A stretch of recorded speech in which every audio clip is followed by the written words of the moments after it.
Nigerian authorities have demanded Finland stop an anti-government activist. He has been stirring up tensions online while living in the Nordic country, including calling for a Nigerian region to secede. Nigeria's Inspector General says the African country is taking all possible efforts to deter meddling from... Simon is talking from somewhere in Finland.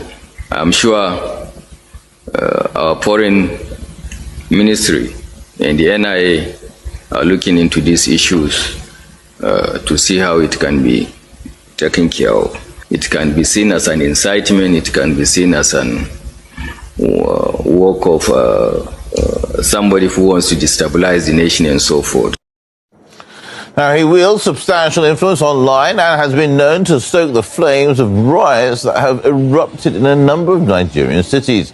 He has called for millions of Nigerians to participate in anti-government protests in recent months. Nigeria has even summoned the Finnish ambassador to address the government's concerns about the activists. All right, let's take this further here on RT International. Now crossing live to former Nigerian presidential contender Adamu Garba joining us live here on RT International. Great to see you today. A very warm welcome to you. You've been listening to the story here on RT. I know you know the story. I mean, just briefly, this guy, Simon Ekpa, born in 1985.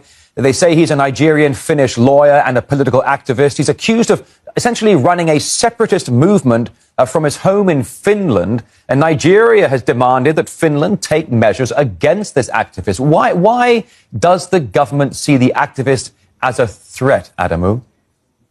Because, you know, what the activist is building on is something that started since 1966 in Nigeria, when we had the first civilian war that is called Biafran War, when some generals in that area decided to want to secede. Then a civil war was ensured, and suddenly there was unity. But most recently, one man that was termed and adjudicated as a terrorist in Nigeria, who is currently serving in Nigerian jail, Mr. Nnamdi Kanu, started the movement in the name of IPOB, that's Indigenous People of Biafra, to actualize the dream of that secession.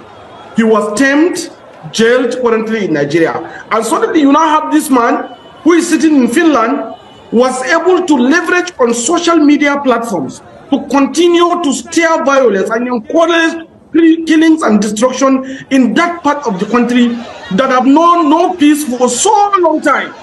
Simon Ekpa leveraged on social media. He lived in Finland, he paid Finnish tax and do everything well in Finland, happily with his family, while causing trouble and making people here to be killing each other. When that happens again, he will carry the footages of the killings and publish on his social media handles. But Mr. Garba, sorry, I mean, can I just jump in quickly? I mean, do you think this guy, Simon Ekpa, is working alone? Because there are some reports saying that he may have a sponsor, but that claim has not been substantiated. What do you think? I mean, are we talking about a guy on his own, or is he getting support from somewhere?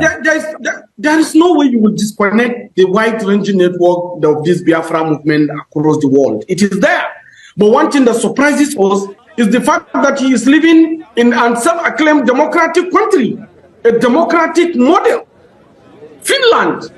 You remember that time that our leader used to say that they will talk about us internationally? You remember, right? You also remember our prime minister telling us that they will talk about us in each state, and then they will talk about us in Nigeria as a whole. Then they will come and talk about us internationally. You remember all this, right? Good. It is beginning to happen.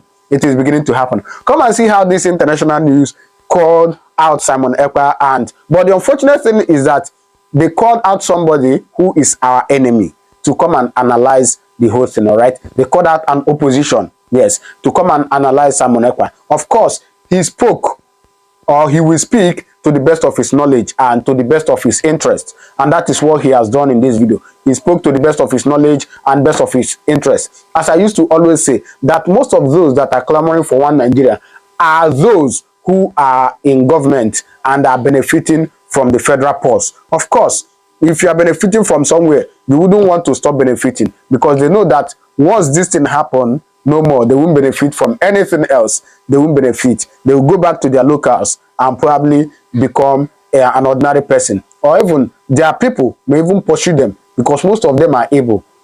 most of them are bad. Most of them are criminals.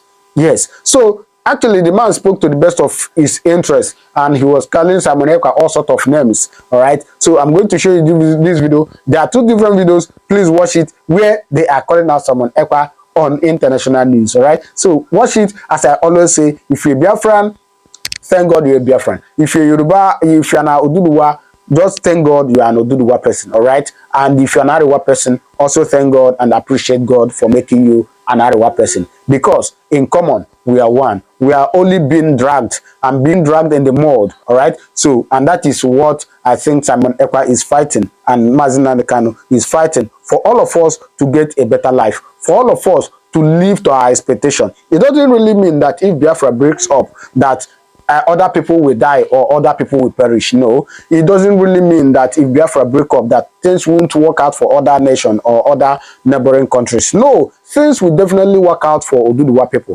Things will definitely work out for Arewa people. But what we are talking about is that people will live to their fulfillment. People will live to that expectation. Believe in me, 90% of Igbo people are living up to the expectation of having Biafra as a nation. And believe in me, 60% of Yoruba people are also living up to that expectation that they will have Yoruba nation. Right? So I will allow you to watch this video now, but please, as you are watching it, don't forget to subscribe to this channel. And not just subscribing, turn on your notification button. That thing will be like bell. Press them so that you get notified anytime I upload a video, right? So please watch it. Now let's take a closer look at Simon Ekpa. He is a political activist currently living in Finland. He's been accused of spreading fake news online and using social media to incite violence in Nigeria. Ekpa has called on millions of people in southeastern Nigeria to boycott the upcoming presidential and general elections, and says one region should even secede from the country. Finland has reportedly described those provocations as unacceptable, despite not having taken concrete measures to counter them. Our position is very clear. We cannot in any way condone calls for stopping the conduct of elections, or any actions aimed at preventing people from exercising their democratic rights. Every individual has the right not to vote, but actions aimed at preventing others from doing so are clearly not acceptable. Now, we heard from a political analyst who says that although the Finland-based activist poses a threat to the Nigerian government, the elections will proceed as scheduled. Right now, it's a person of concern to the security agencies, given the fact that he's outside of the country and is inciting people against the government.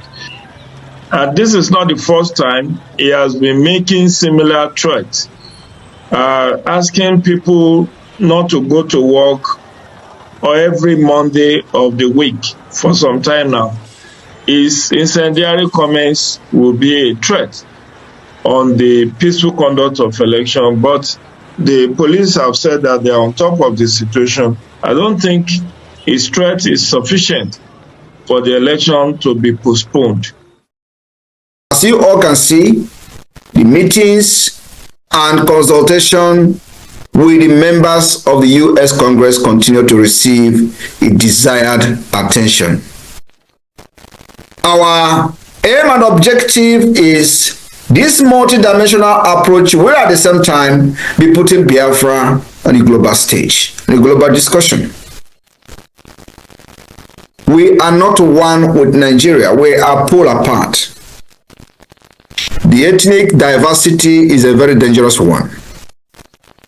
And today, the Biafrans in Australia will have the opportunity to be briefed on some of the high-level meetings of the United States with the United States officials. Biafra will be the beginning of civilization in Africa, and that's what many people are scared of. But you see, like the Israel Prime Minister, we will win, with or without you. We have taken the Biafra liberation to the global stage for the very first time since after the war. Even during the Biafra war, Biafra discussion, Biafra issue, Biafra cause, Biafra case were not in the global stage. The only reason that the Biafra case came to the global stage was as a result of the images coming from the dying children in Biafra land. That was the only thing that put Biafra on the global stage. And when the United States of America was contemplating supporting Biafra, those that were in the leadership of the Biafra then have no knowledge, they have no contact details, they have no lobbyists in the United States who could actually make... Obviously, it is prophecy fulfilled. All right, so thank you for watching. Don't forget to subscribe to this channel and turn on your notification button so you get notified anytime I upload a video. All right, thank you and God bless you.